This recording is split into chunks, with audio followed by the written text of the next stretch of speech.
नमस्कार मंडळी, स्वागत आहे तुमचं आपल्या चॅनलवर। चला आता घरातली सर्व कामं आवरलेत आणि आता दुपारची वेळ आहे, तर मी ना मसाला बनवते। जे वाटप असतं आम्ही जे सर्व भाज्यांमध्ये आणि डाळीमध्ये वगैरे जे घालतो, तर ते वाटप बनवते। तर त्याचं काय काय साहित्य लागतं आणि कसं लागतं प्रमाण ते सर्व मी तुम्हाला डिटेल्समध्ये सांगते। तर मसाला बनवण्यासाठी हे बघा, इथे मी कांदे घेतलेत, एक मोठे 5 कांदे घेतलेत मी। त्यांना असं पातळ पातळ चिरून तव्यावर भाजायला ठेवलाय। ह्याला अर्धा तास लागेल कांदा भाजायला। बारीक गॅसवर, हे बघू शकता, बारीक गॅसवर, एकदम बारीक गॅस करायचा आणि त्याच्यावर हा कांदा भाजून घेते मी। त्यानंतर इथे आहे हे ओलं खोबरं, म्हणजे जे आपला चटणीचा नारळ असतो तो असा बारीक किसून घेतलाय। त्यानंतर लसूण आहे, ही मी 1/2 किलो लसूण घेते याच्यामध्ये। आणि हे खोबरं आहे, मी तुम्हाला प्रमाण सांगते। खोबरं घेतलंय मी 1/2 किलो, लसूण 1/2 किलो, एक मोठा नारळ घेतलाय, एकदम मोठा नारळ, तो एक घेतलाय किसून। गरम मसाला मी अंदाजाने घालणार आहे। आणि हे जे कांदे घेतले ते अर्धा किलो घेतले। तर असं हे प्रमाणाचा मसाला बनवणार आहे मी। आणि हा मसाला ना महिनाभर टिकतो, आरामात महिनाभर टिकतो। तर चला मसाला भाजून घेते। सुकं खोबरं भाजताना ह्याच्यामध्ये तेल नाही घालायचं, कारण ऑलरेडी सुकं खोबऱ्याला तेल असतं त्याचं एक स्वतःचं, त्याच्यामुळे त्याला तेल नाही घेणार आहे। असंच भाजते विदाऊट तेल, बारीक गॅसवर। अरे गॅस मोठा राहिला, खोबरं करपलं थोडंसं। बारीक गॅसवर भाजून घ्यायचं आहे खोबरं, नाही तर खोबरं मग करपेल। आणि जर खोबरं करपलं तर आपल्या मसाल्याला ना असा करपलेला वास येतो जेवणाला वगैरे, म्हणून खोबरं एकदम बारीक गॅसवर भाजून घ्यायचं आहे। पाहू शकता माझं सुकं खोबरं भाजून झालं आहे। आता मी ओलं खोबरं भाजणार आहे। तर त्यासाठी ना इथे मी पहिले तेल घालते, त्याच्यामध्ये 1 चमचा तेल घेतला आहे। तेल चांगलं गरम होऊन द्यायचं आहे। आता मी घालून घेते, बघा तेल तापलं आहे, खोबरं आवाज आला, तर मी सर्व खोबरं घालून घेते याच्यामध्ये। एकच नारळ आहे मोठा, मी एकदाच भाजून घेते। आणि ह्या खोबऱ्याला भाजायला थोडा वेळ लागतो।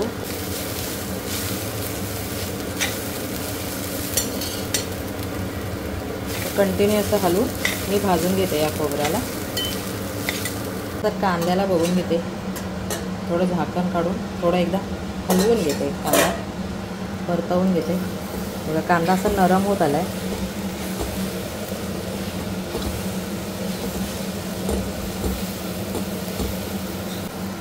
खोबरं बघा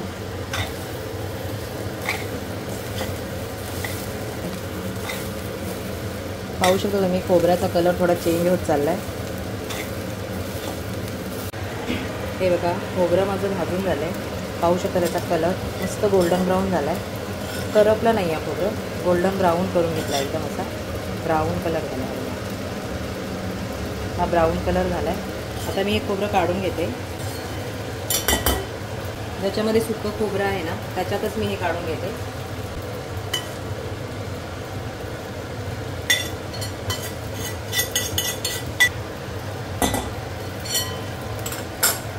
ज्याच्यामध्ये सुकं खोबरं आहे त्यातच मी काढून घेतलं आहे, कारण दोन्ही आपल्याला एकत्र मिक्सरला वाटून घ्यायचं आहे। आता थंड होऊन देणार आहे। आणि इथे जी कढई आहे मी गॅस बंद केला आहे, पाहू शकता मी गॅस बंद केला आहे। आणि यात घालणार आहे ही मी लसूण। ती लसूण ना मी अशीच ह्या गरम कढईमध्ये ठेवून देणार आहे। गॅस मी बंद केला आहे, गॅस नाही आहे चालू, पाहू शकता गॅस बंद आहे खाली। आणि लसूण मी अशी गरम कढईमध्ये थोडीशी अशी ठेवून देणार आहे।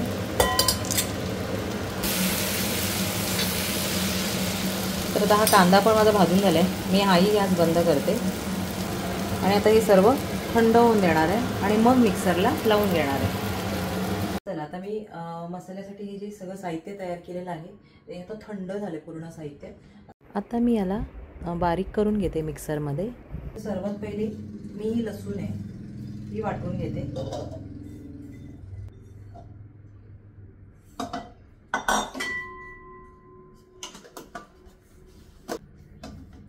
लसूण वाटायच्या आधी मी ना गरम मसाला काढून घेते।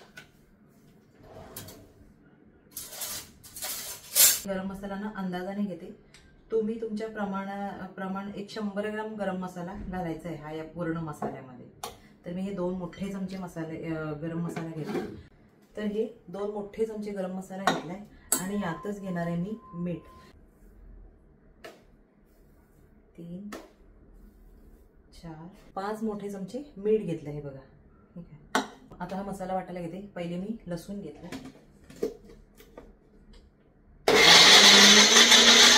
आता हे लसूण बऱ्यापैकी बारीक झाले. आता मी काय करणार आहे, यातच घेणार आहे थोडासा कांदा.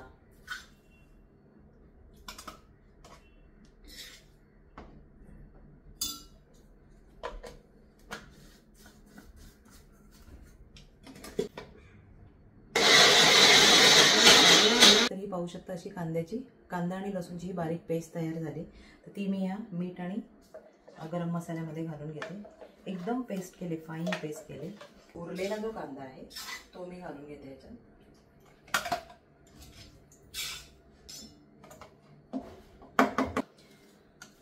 हा मसाला वाटताना अजिबात पाण्याचा वापर करायचा नाही. तर हे पाहू शकता माझा कांदा बारीक करून झालाय. कांदा आणि लसूण दोन्ही बारीक करून झाले. ते मी आता ह्याच्यात काढून घेते. आता याच्यामध्ये मी खोबरं घालून घेते. हे दोन्ही खोबरं आहेत, सुकं आणि ओलं दोन्ही खोबरं आहे. तर हे मी घालून घेते याच्यामध्ये. याच मिक्सरच्या भांड्यामध्ये घालून घेतलंय ज्याच्यामध्ये आपण कांद्याची पेस्ट केली होती.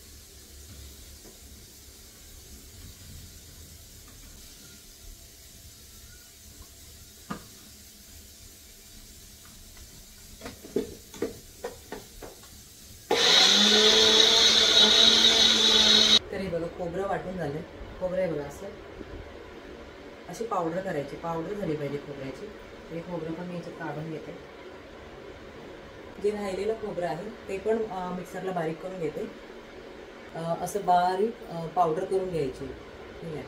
हे बघा अशी पेस्ट नाही झाली पाहिजे. बघा आता हा सर्व मसाला मी एकत्र करून घेते. यामध्ये आहे गरम मसाला, मीठ, लसणाची पेस्ट, कांद्याची पेस्ट आणि सुकं खोबरं आणि ओलं खोबरं ते मिक्सरला बारीक करून घेतलेलं आहे. हे असं सर्व मिश्रण आहे याच्यामध्ये. आता मी याला ना हळूहळू मिक्स करून घेते.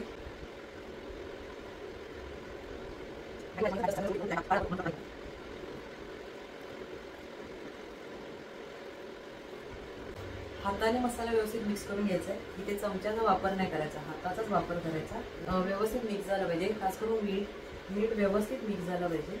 त्याच्यामुळे हाताचाच वापर करायचा हा मसाला मिक्स करताना. तरी बघा असा गोळा तयार झालाय.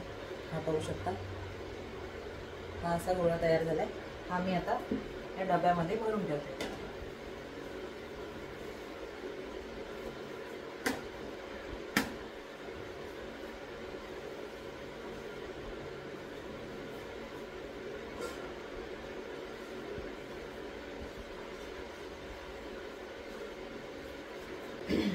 तर हा मसाला भरून झालाय.